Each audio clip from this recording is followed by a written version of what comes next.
Welcome to Tanakh Talk. I'm your host, William Hall, broadcasting live from Kingsland, Texas, USA, with another episode of Debunking the Missionaries, or Debunking the New Testament, with Rabbi Moshe Shulman from his hometown in the Yonkers. Rabbi, welcome back, sir. How are you?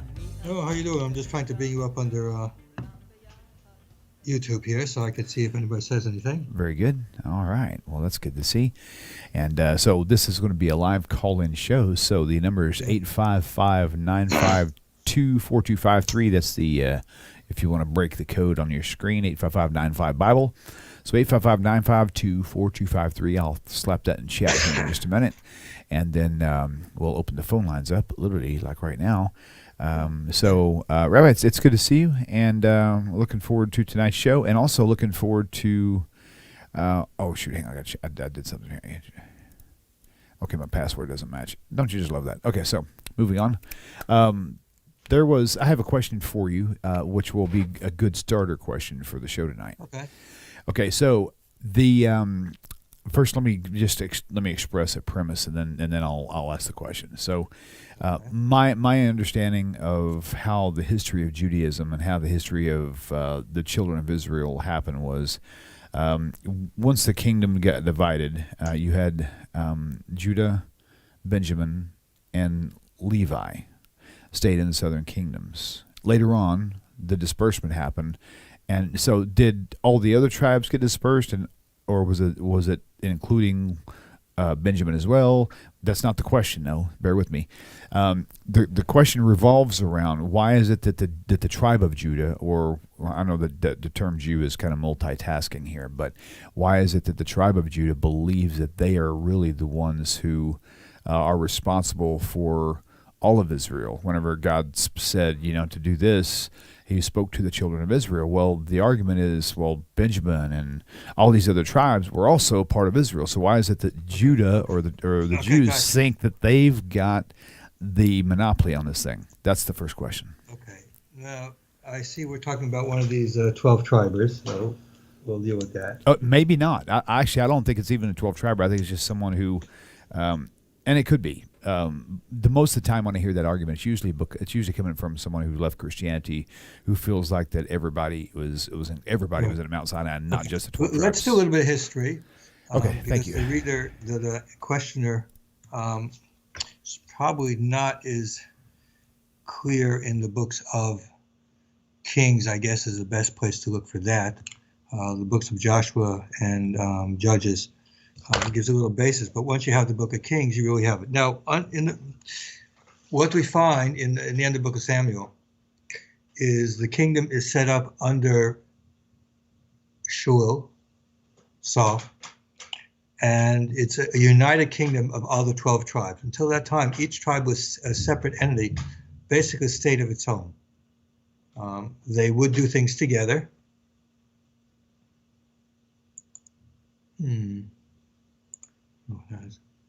What happened here? Okay, fine. I like that heart. Yeah, I know. Something came up on my screen, so I figured I the only way I can get is if I hit one of them. The only one that seems makes sense is that. You're good. Take it away. Yeah. Okay, so what happens if we read through the book of Joshua and we read through the book of Judges, we see that the organization of the children of Israel was according to their tribes. Each one has a tribe except Levi and the Kohanim were really separate. They had no land of their own, as we see in the Torah, the end of the Torah, that the land is divided into 12 tribes. The tribe of Joseph is split into two, and the tribe of Levi does not have any land of its own. Their portion is with Hashem, and they are with the temple service, and they get the tithes and stuff like that. They go for that. Now, if you read the book of Judges, you find that there are many negative parts of it, and there's one positive part of it as we see it. The positive part of it is that the whole nation was, as we say, one nation under God. They were essentially one nation under God with no real government in between.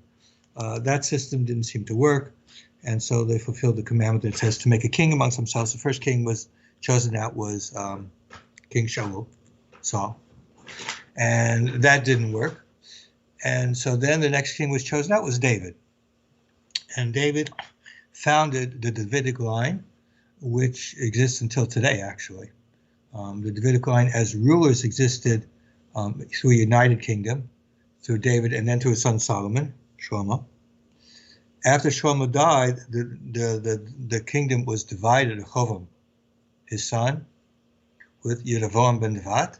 Yeroboam ben Nevat took most of the tribes, and they were called Israel, Yisrael.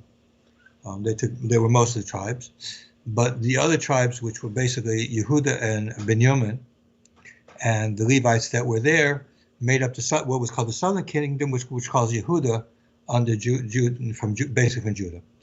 And so until the exile of the southern kingdom, it was known as Malchus Yehuda, or Malchus Beis David, the kingdom of Judah, or the kingdom of the house of David.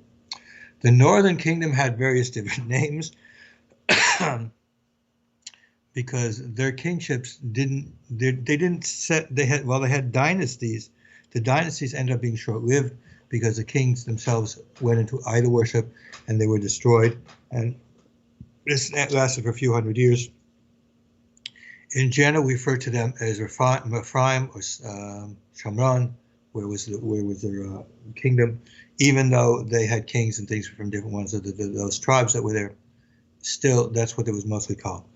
Eventually, what happened is they were exiled first by Asher, Assyria Asher, exiled them and took them all away from the land and wiped them out, and they became lost among the nations. Now, become lost among the nations didn't mean that all those tribes were lost. The 10 tribes there were lost. In fact, many of them did return to the southern kingdom at various times, so that by the time the northern kingdom was actually exiled, the southern kingdom, while majority it was from Yehuda, from Judah, there were people from all the tribes in the southern kingdom. So that continued, although the overall majority were either from Yehuda or from Benjamin of Yehuda, or and then the Levites obviously were there. Okay, now this continued. They went into exile. Interesting to note that many people do not know this. The royal family of Yehuda, Malchus Beis David, went into exile, as we read in the book of Chronicles and in the book of Yevui, that the king was actually put onto a throne under the Persians and held a position of basically a type of royal power. He did rule over the Jewish people there under the authority of the Persian king. In the Talmud, the position was called Reish Galusa, the head of the exile. And this royal position existed and continued in Persia. It continued into the Islamic age until I believe it was the 11th century when it stopped. And it was finally disbanded, its power taken away completely. But that line continues on. What happened is a couple hundred years before the actual ending of that head of the exile, part of the family split off. Was like a cadet line, they call them, put up, and descended from father's son was Rabbi Shariba Gaon and his son Rabbi Gaon. And Rabbi Gaon's ancestors are very well known. Among the most important ones, his direct ancestors was Maharam of Prague, and many people are descended from him or from his brothers, can trace the descent back to him, and in essence, therefore, trace the descent back to Malchus Beis David. So, now what happened to the tribes that left, we don't know. They got mixed in with other nations, and they essentially disappeared. So that nowadays, we do not know who they are. When we say they got mixed up, is Ashir, the Assyrians, what they did is their purpose in taking people away was actually to cause them to assimilate. And these tribes did in fact assimilate. There are various speculations of things. We do know that when they were taken, Ashir would put them like towards Afghanistan, that area of Iran and Afghanistan, which is where Ashir would have taken them if they went to there. And that's where it's speculated. In fact, there's a lot of speculation about the Pashtun in Afghanistan, maybe somehow descended. But that's just descended that way. It doesn't necessarily mean that they are legally descended. One second, let me get something to drink. Sure, go ahead. Very good. It's good that we're talking about this. I actually had a phone call from a friend. Not a phone call, I apologize. Just a message from someone. Give me 1 second. Take your time. You're fine. You're fine. And the question is very legitimate because, I mean, there's a lot of concern as far as who the real Jews are and why isn't the whole the nation of Israel included. So there you go. So it's good that you're actually covering this tonight. Yeah. It'll give me a link. So essentially what it is the only ones that we know who can be known to be of the children of Israel, direct descendants, will be those people we call Jews today. In fact, even Jews who were from Yehuda, who at times went to exile into various places, whether in Islamic or Christian lands, those people who have assimilated have been totally lost. And there's no way of identifying them. Right. Now, we do have a tradition that Eliyahu is going to come when Elijah the prophet comes. He's going to separate these people who have true ancestry or not. But that's a different story. Okay. So until then, everybody else, unless you have a certainty, and this is what we do today, like if somebody wants to convert to Judaism, and they may have had at some time in the past Jewish ancestry, they may in fact be Jewish, but if we don't know it, then we assume that they're not, and so we convert them. Okay, very good. Well, with your permission, we'll go ahead and take this first caller. No problem. Caller, you're live on the air. Please tell us your name, where you're calling from.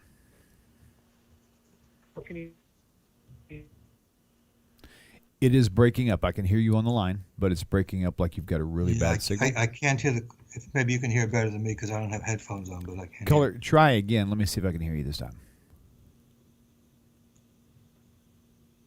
Okay, I'm going to go ahead and hang up because there's a bad connection.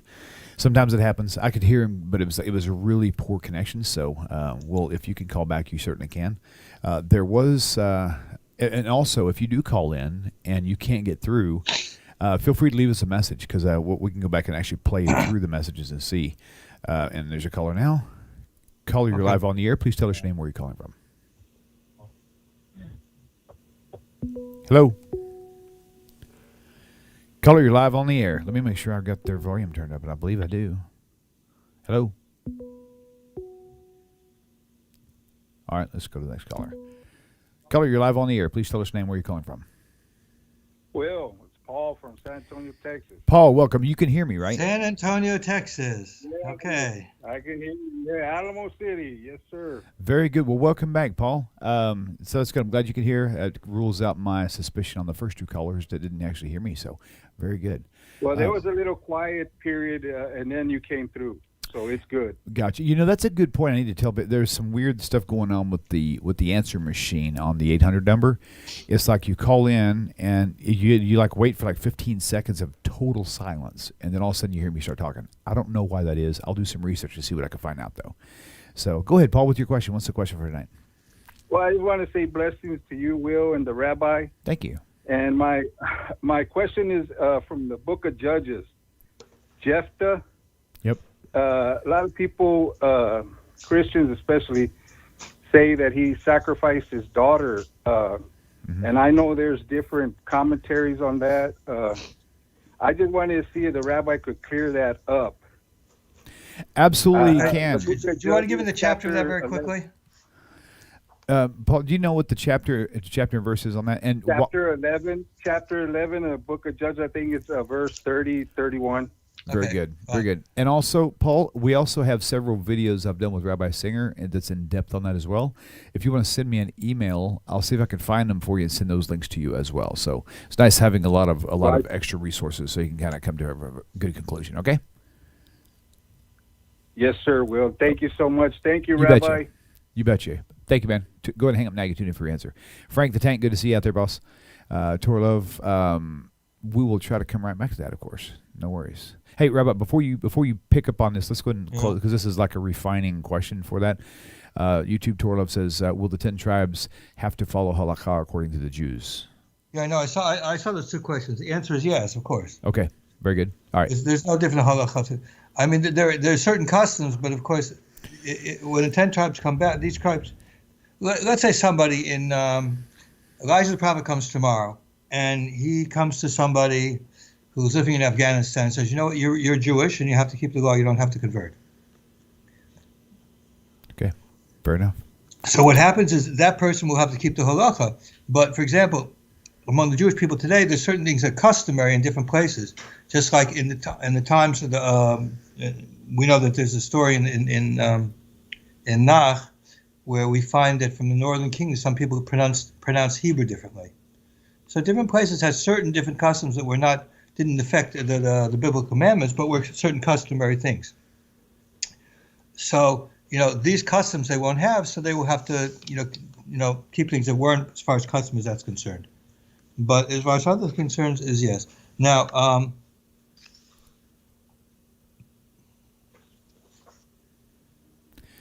right, going to chapter 11. Okay. Now, if you see here. So now we're moving on to the colors question, right? Is that where we're at now? What it says became of her. Rabbi? Oh, yeah. Yes. Okay. I want to make sure that we're on the same point here. Okay, good deal. So we're moving on to the colors question. Thank you. What it says about the daughter of Yiftach was that Yasalor es nidroi, that he fulfilled his oath, Asher nidroi, v'hi lo yada ish, and she never knew a man, meaning that she didn't become married. The actual, that's why the rabbis teach it. It says here, the Mefarshim say, is that it wasn't that she was supposed to be killed, but that she was actually to be separated from. So basically, it was the ending of her bloodline. Yeah, what it says is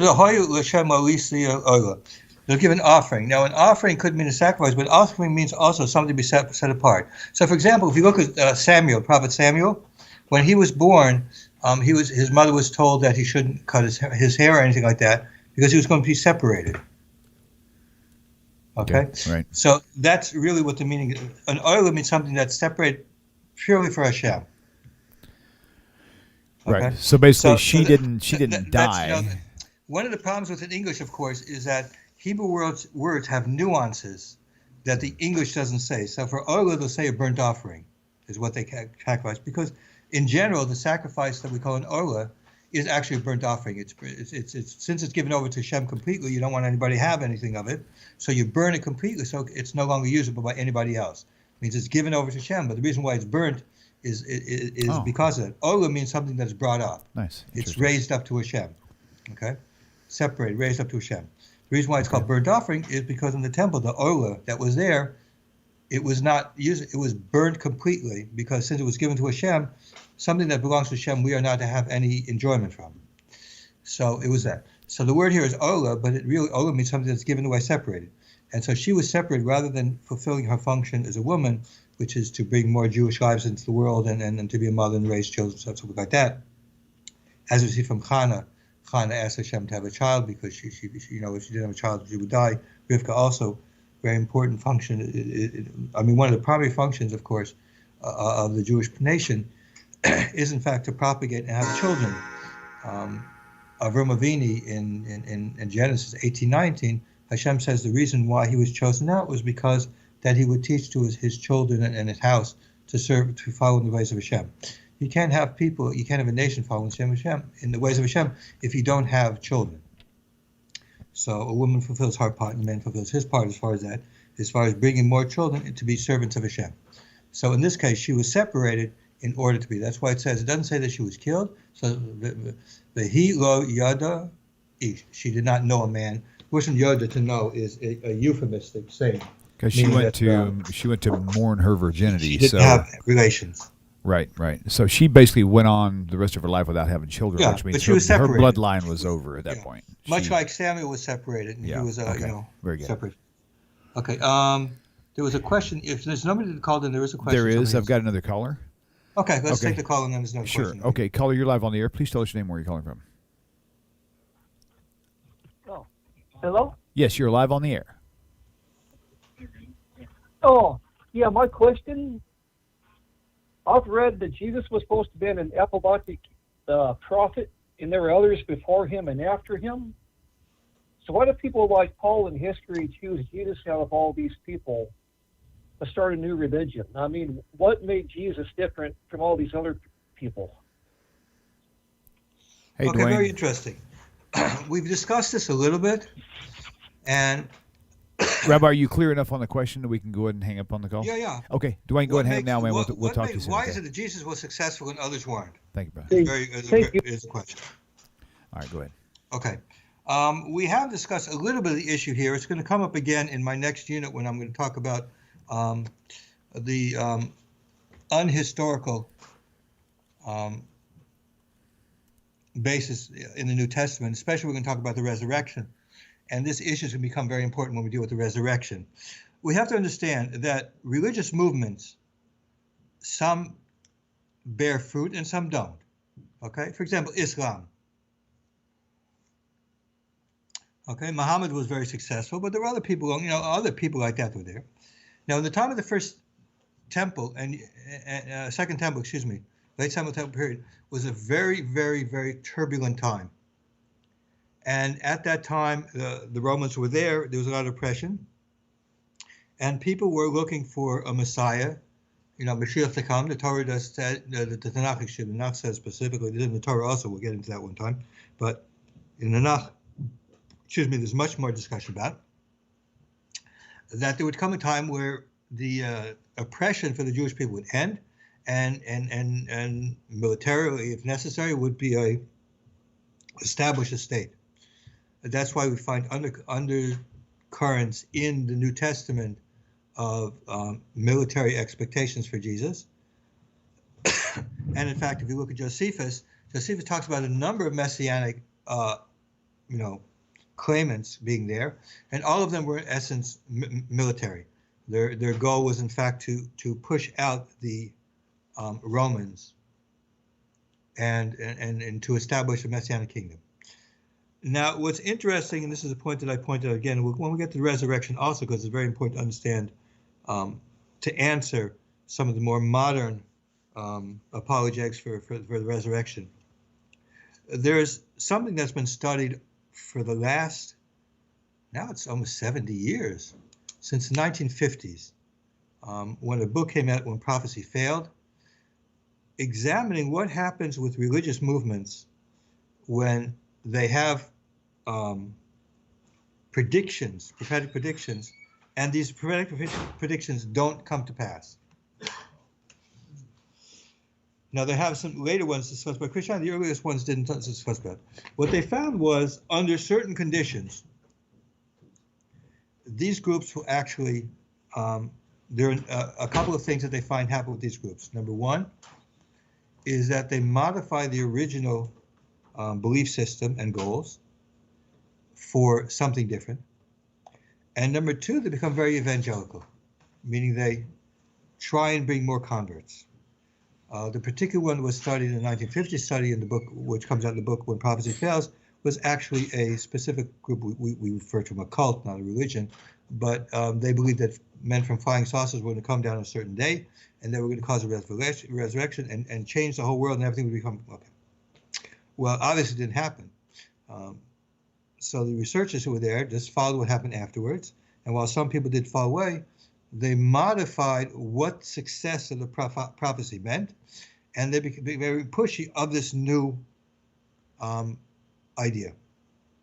Now, what we find in, for example, the book of Acts, which how much historical fact it is, we don't really know, but we do see, it at least tells us what their legend is. We find that originally the followers were still followers of Torah, of Judaism. They did not consider themselves separated. And the relationship to the non-Jewish world was unclear. Now, for many reasons, that indicates to somebody who's reading it carefully that obviously Jesus never told them to go to the non-Jewish world. I mean, we know, of course, Jesus did not come for the lost sheep of Israel, for example. But more importantly, is if Jesus' message was to go to the non-Jewish world, I mean, unless he had 10 minutes before, less than 5 minutes to speak, he would obviously tell them what he's supposed to do when he goes to the non-Jewish world, convert them or whatever. But that, of course, we know never happened until Acts 15, which we're talking about a period of 10, 20 years afterwards, after Jesus had died. So it's following that thing. So there were a number of things that are required, and it seems that they happen to have had those things that are required to keep a religion going. And if we look at the history of Christianity, there has been modifications on and on. Paul modified the message from Jesus. Later, started modifying more and more the lessons. Remember, they didn't have a New Testament. They just had oral teachings, and eventually these congealed into a religion. The earlier parts wasn't like that. But they had a number of things. They had a group of people who had a failed prophecy and still had some kind of belief that maybe the prophecy hadn't failed completely, that somehow or other Jesus would be coming back soon. So we see very, very clearly that there's a belief of Jesus returning sometime soon. That we see in Paul's letters. Remember, Paul is writing the earliest. And that's, by the way, Paul in Christianity. There is obviously, from the tensions in the New Testament I'm pointing out before in the book of Acts, there's a tension between the Jerusalem church under James, which seems to have nothing to do later on with Christianity, and the Pauline school, which is what Christianity that we know of came about. So there's a lot of historical things. Some people believe that James is actually, his school, the Jerusalem school, actually gave birth to the Ebionites and Nazarenes, people who did not accept things like the virgin birth, for example, and the deity of Jesus, but still believed that he was the Messiah, and you know that kind of thing. So again, there were certain things within this group which made it a possibility, and what was the most thing, what actually did it, is that they went into that evangelical stage with Paul creating a whole different theology from what it started out with, and this evangelical stage is what actually came out and went to non-Jews, and by the end of the first century, the majority of Christians were non-Jewish. So that's how it's successful. It's a story of success, and it happened that way. Just like, for example, Islam. Why was Islam successful? It did certain things happened in Islam that was such that it was able to be successful. And we find it in other religions. That's why it's by stages we can see how it's developing and how certain things develop. I'm not quite sure if that answers the question completely, but you know that's the basic form. It's something that we actually have seen. There are later books besides When Prophecy Fails. There are a couple other books that I have that deal also with the issue. Some deal with places where it actually did succeed, some where it doesn't. One of the most famous ones is, of course, the Jehovah's Witnesses. They come from a group that predicted that Jesus was going to come in the middle 1800s. He didn't come, so they changed it, and then had a different change, and they didn't change it, and they kept coming up with different things and different re-explanations of how it is, and they've grown. Okay, so there's a natural phenomenon for it, and there were certain things that we see from the New Testament that actually existed, that made it such that it would actually candidate, as opposed to the other Messianic candidates whose message was basically died with them because they failed in succeeding in their goal. I hope that answers. William, right. Does it make sense to you what I'm saying? Yeah, absolutely. That's cool. Okay, no more callers right now. So, Rabbi, you were going to touch on a question you saw earlier. Why don't you go ahead and take that away now, and we'll... I just wanted to see if there was any other question here, and then we'll go on to it. Okay, sure. No problem at all. I'll scroll up here, too, and see if I can take a look. Let's see. I don't see any flags that have questions attached to it that we haven't answered already, so we're looking good so far. Oh, here's one for you. Totally a different question altogether. Did the New Testament Jesus violate Shabbat in any way? That's interesting. I'd like to leave that for later on. Okay, and that was about Torah love, so we will get back with that. It's quite certain that the writers of the New Testament wanted to make us think he did. Right. Okay? Oh, interesting. I never heard it that way before. The question is, and I'm going to discuss this in the next one. I'll just give you a short one. The question is, let's take one of the most well-known cases, where in the fields they are. In a field, his people are very hungry, and so they start picking fruits. Okay, things which is forbidden to harvest things. Okay, it's a pretty obvious thing. It's clearly the biblical text would have not allowed it. The problem with that is, the story seems to be not likely to have ever happened. Why? Number one, it's known from Josephus, besides the Dead Sea Scrolls has the same things in Jewish literature, rabbinic literature. There's what's called a Tchim Shabbos, a distance to which a person is allowed to travel on Shabbos. Okay? The Dead Sea Scrolls has it as 1,000 amos, which would be about 2,000 feet. approximately. That's the large amount. The rabbis hold it's 2,000 amos, which is 4,000 feet. It's like about a mile, not, let's say a walk of about 20 minutes, maximum, 15 minutes, 20-minute walk. That's the extent to which a person's got to walk outside of a city limit. Now, you have to imagine something. First of all, you have the rabbis going out to the fields. The fields, many times, were outside the Chim anyways. But even if they were sitting at the Chim, why would the rabbis be outside there looking and speaking to them? The rabbis, people don't go out for a walk into their fields on Shabbat. There's nothing they can do out there. They stay around the city, they stay in shul, they stay with their family. Shabbat is around your family. It's not. So the story doesn't even make sense that it could actually come about. Not only that, but the argument given there was most of the Messianics were trying to say that really it wasn't wrong because of Keichanufish, they were dying, they would die if they didn't eat something. That answer doesn't make sense either, because they're only 15 minutes walk to get food. That's a good point too.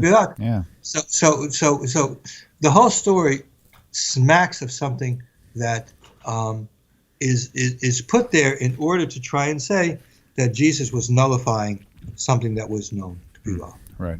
And there's a number of instances where we see that. I'm going to do, when I talk in historicity, I'll just mention a couple of things that are in there, which are just contrary to known historical facts or known religious facts. So that particular story is one that, while it's mentioned all the time and they give all kinds of different explanations, it just is, it's totally illogical. Because the answer is, if they're hungry, come to my house to eat. I'm 10 minutes, 15 minutes away from here. Yeah, that makes sense. That's the obvious answer. Yep. And in any case, the rabbis wouldn't be out there.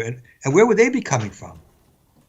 I mean, they wouldn't travel that far. I was going to say, and the Pharisees wouldn't have been out in the field to see them to begin with. Yeah, I mean, in the rabbinical, in the Mishnah, talk about you're not allowed to go into your fields on Shabbos. Right.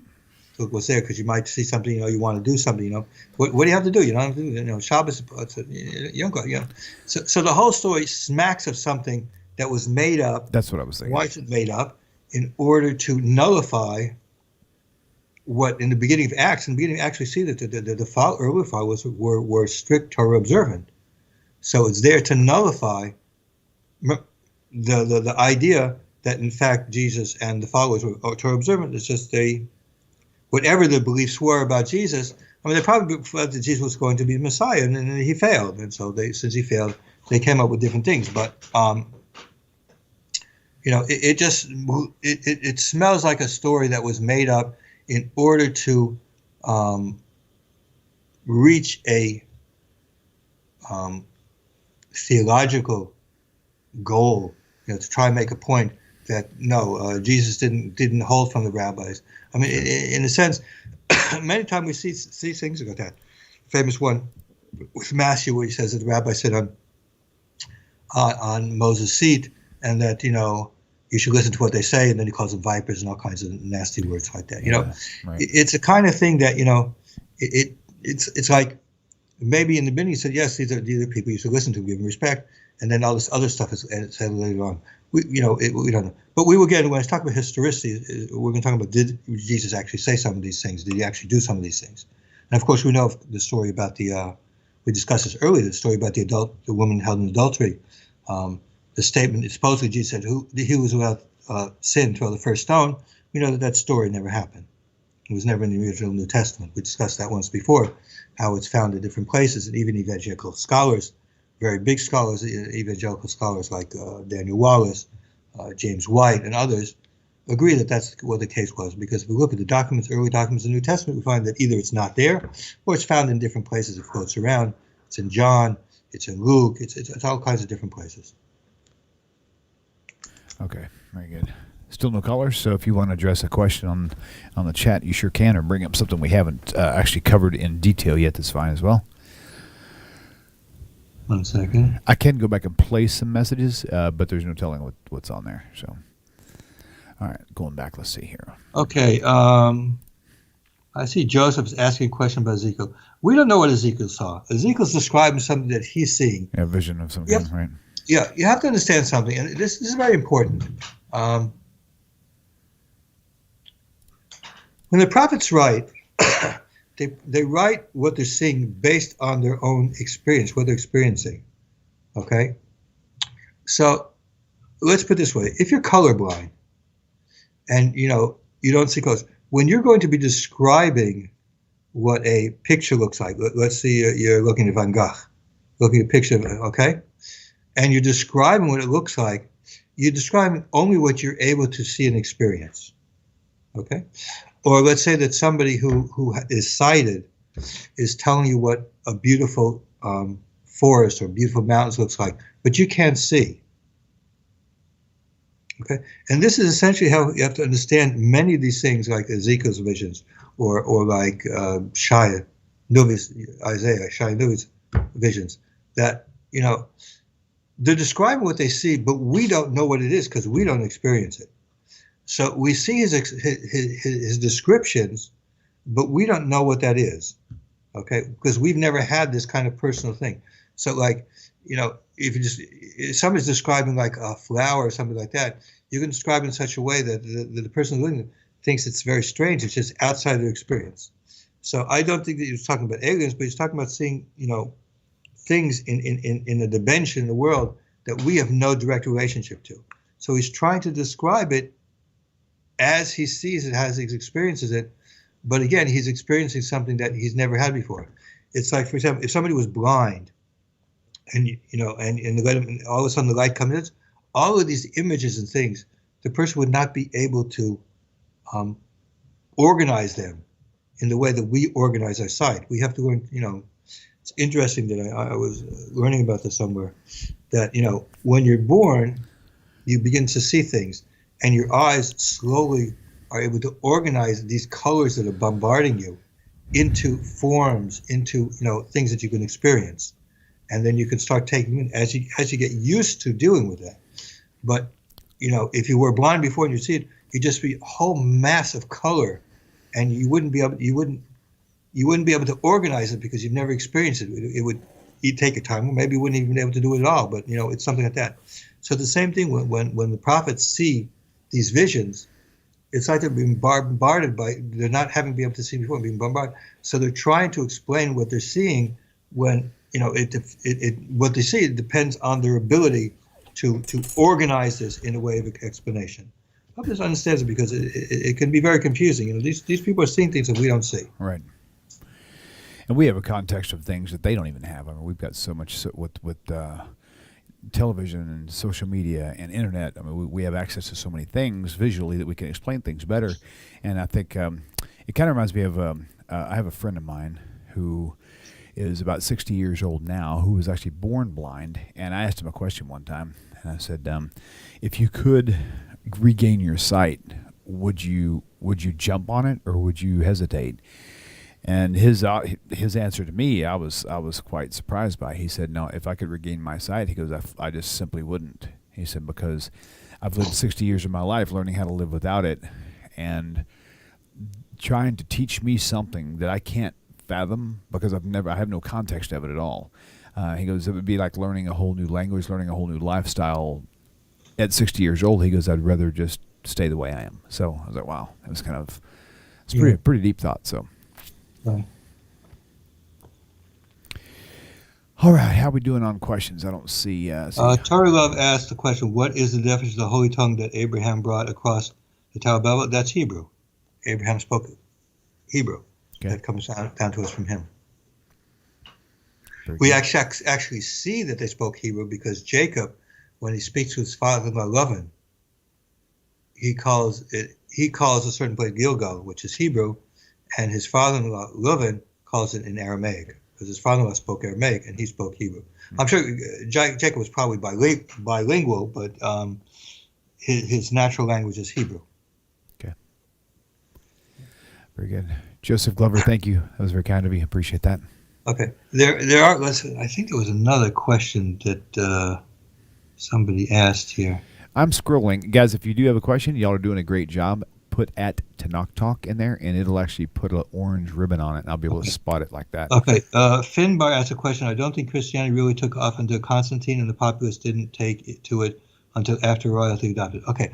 By the time of Constantine, there was a significant portion of the empire that was Christian. It certainly wasn't the majority.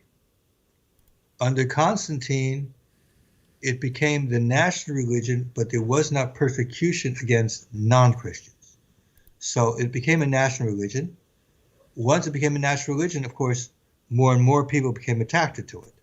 So in a sense, that's right, but we have to avoid putting too much on Constantine that he really didn't do. Okay?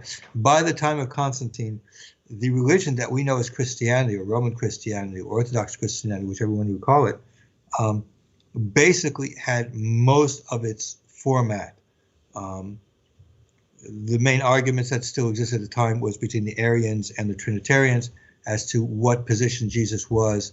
Was he created or was he, eternal? Those kinds of things. But essentially, most of the New Testament was already there. There was just questions about certain books, Hebrews, Revelations, and a few other the letters, which actually didn't become until Athanasius was really, we could say, by his time, which is I think about 100 years after Constantine.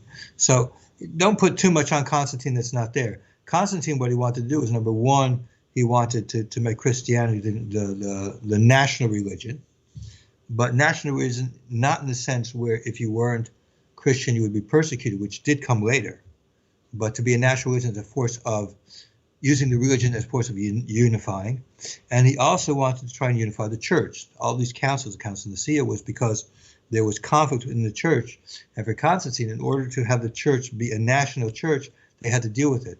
There's a lot of evidence that, in fact, if not Constantine, certainly his son were Arian. They were not Trinitarians. So, don't put too much of it. It was extremely important, obviously, for Christianity, but there's a lot of things that are put at his step as if he did it, which, in fact, he didn't do. Okay, very good, very good. So what is Arian versus Trinitarian? I know what Trinitarian is. What is Arian?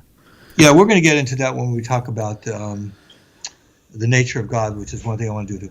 Okay, Trinitarians believe that the Godhead is made of three parts: right, Father, Son, and Spirit. Okay, and again, I'm going to have to get into that because it takes a few introductions to understand what they're trying to talk about. It's basically most people don't understand it. Most Protestants, evangelicals that are into basically have heretical views of what the Trinity is in the first place. Anyways, just outright idolatry. Sure. It's a little bit more complicated than that, and a few unused to it. Arians believed that Jesus was divine, like a God, but not eternal like the Father. He was subordinate, but he was that. And in some ways, that is much closer to the view that I believe that John and Paul had, as far as what Jesus' place in that is, as opposed to what later Christianity comes out with. And we'll have to discuss that all because it really, in order to understand, you have to go back to a pre-modern view of the world. Okay, right now we live in a world where science and philosophy are distinct entities, whereas in those times then, science and philosophy were the same thing. And so philosophical ideas were the same as science. They didn't have experimental science. So the philosophical ideas that underlie things, like for example, Philo, which is a great source, there are certain philosophical ideas, Greek philosophical ideas that underlie that, which are not mentioned because they were just taken for granted. Just like today we take for granted, quantum physics, for example. We take that for granted today, and 200 years ago they took for granted Newtonian physics. Okay, and there's a difference between the two. There's certain things we just take, it's part of our background. There was a certain background that they had there, and the Trinity can only be understood if you go back and understand certain things about the background, especially Plato. Plato is much more important. Aristotle comes in much later.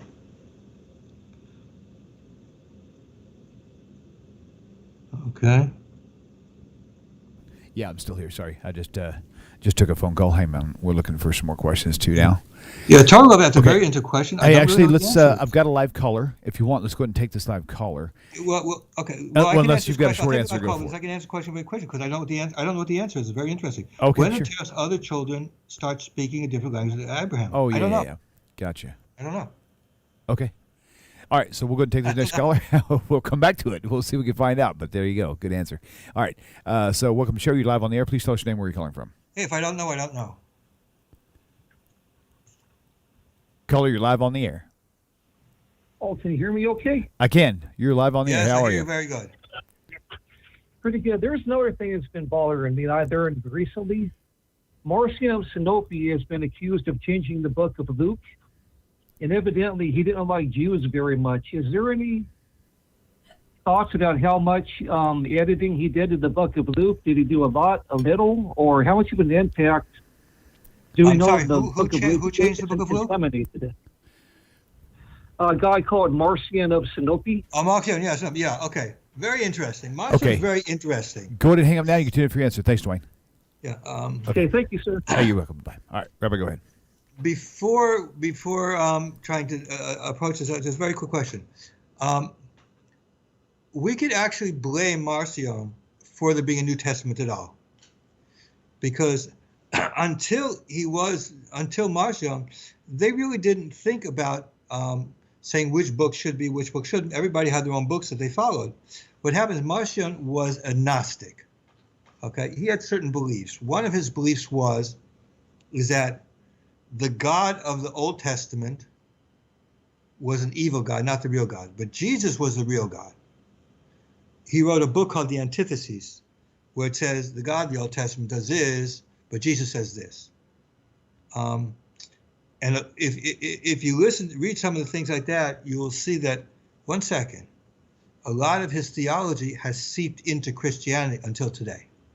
You see a lot of preachers saying such things, having a view that the God of the Old Testament is like a stern, jealous, evil, bad guy, and Jesus is just warm and loving. Okay? Facts aren't that way, but that's different. So Marcion had a few things. Number one, that was one of the things. Number two, he did not believe that Jesus was human in any way. So there was no birth, because he came down as he was, without any birth or anything whatsoever. So because of that, the book that he had was Luke, but he didn't have all of Luke. What he did is he removed from Luke, the Orthodox Christians say he removed from Luke everything that has to do with the birth of Jesus, and he also removed anything that might indicate something positive about the Old Testament. Okay. Now, from the other side, what they said, the other Gnostics, Valentinians, for example, they said that the Orthodox actually added things to the books. Now, we, of course, do know that there are things that are added to the books. For example, that the story of the adulterous woman was, in fact, added to the book. So we know that tampering was going on. And we did discuss this in one of the earlier discussions I had about the fact that there was tampering going on with the New Testament. These books were not. Nobody cared about having the original. They're tampering with it. But in essence, Marcion's tampered, or whatever, was based on his theology. His theology basically being that Jesus was not born, and that he was in fact God, and that he was a different God from the Old Testament. The Old Testament was an evil God, a bad God, not the loving God that Jesus was. Although it's very hard to me to believe that the loving God is going to send everybody to hell who doesn't believe in him. But hey, what can I tell you? Right on. Okay. All right. So let's see what you got here. I don't see anything. See if there's any more questions here. I don't see anything currently. No callers. We've got about 10 minutes or so left. When did other children? I mean, Lot, of course, spoke Hebrew. So we know that.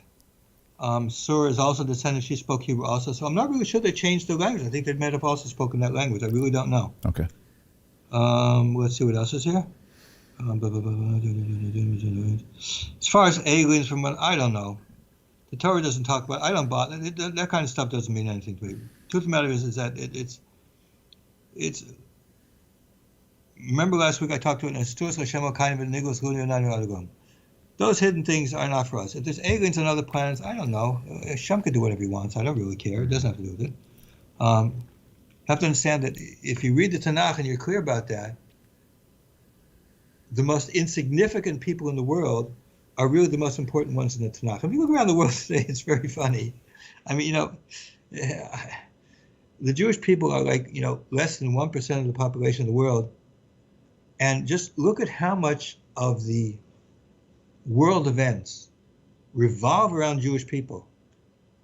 It's like, why leave us alone already? What we're just it's like, maybe 20 million Jews in the whole world. Let's give it the biggest amount, 20 million Jews in the whole world. Out of, so many billion, like nothing in the Jewish population. The whole world seems to be interested in what we do. So, God seems to be interested in something that's, not really in all the big stuff. Okay, let's see what's going on here. Are the Messiah coming by birth, a woman, or the same as no? The Messiah will be born from a man and a woman, like you, me, and everybody else that ever existed. Okay, okay, that's what I see from there. If there's nobody else calling in, I think I had a couple questions that people asked me that I can answer very quickly. Definitely go ahead and do that, and we'll use that as a wrap up. Finbard asked a question last week: Messianic prophecy before and after the destruction of the temple. No different. I mean, Messianic prophecies from the Tanakh. The Tanakh is before and after the temple. There's really no difference. As we see from Josephus, there was actually very strong belief that the Messiah would come then because of the Romans. But, after the temple was destroyed, like 60, 70 years ago, we have the Bar Kokhba revolt.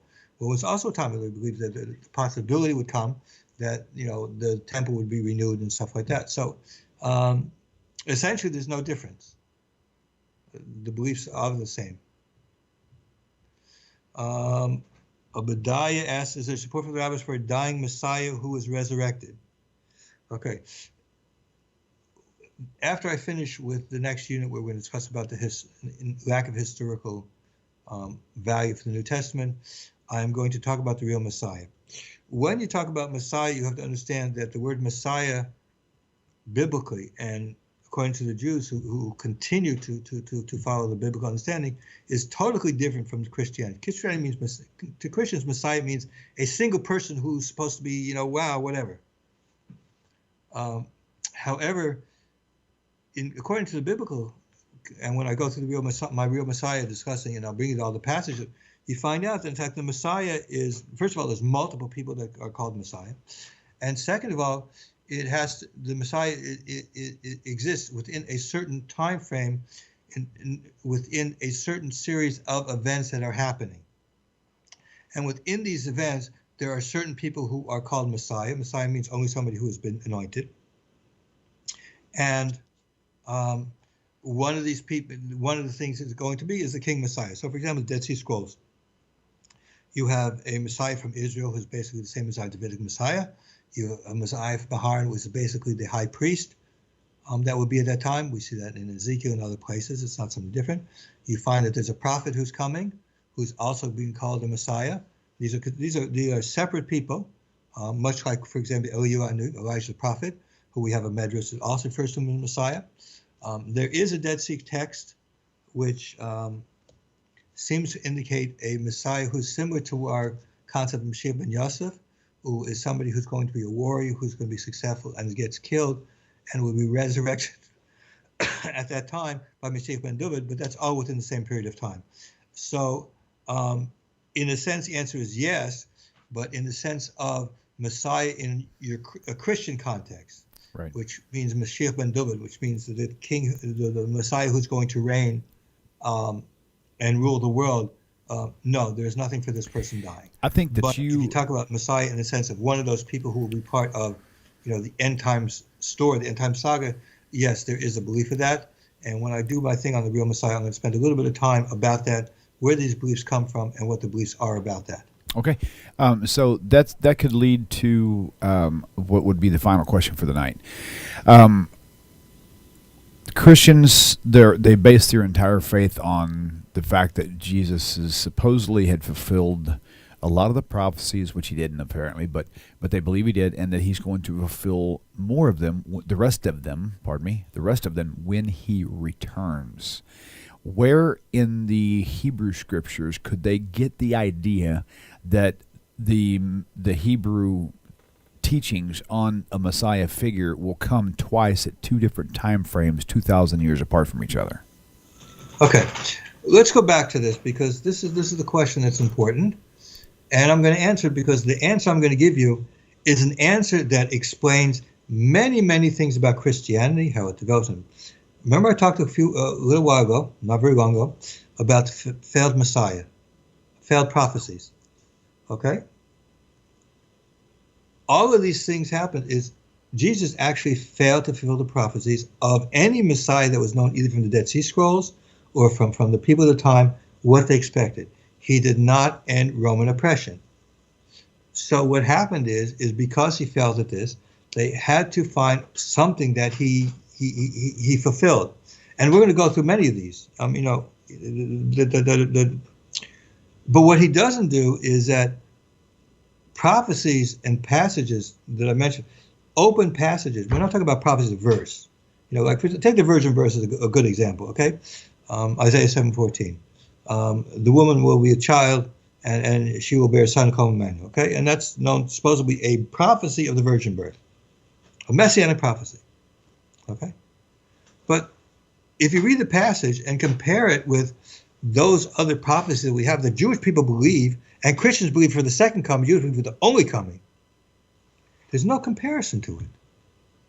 So if you look in Yecheskel or Ezekiel or in Jeremiah, where it talks about the Messianic period, what's going to happen, and all these things that are going to happen, or Isaiah 10, where it tells about the Messiah and the ingathering, all kinds of, because the whole thing consistent, just repetition, basically just find Ezekiel and Jeremiah. It's not like new things.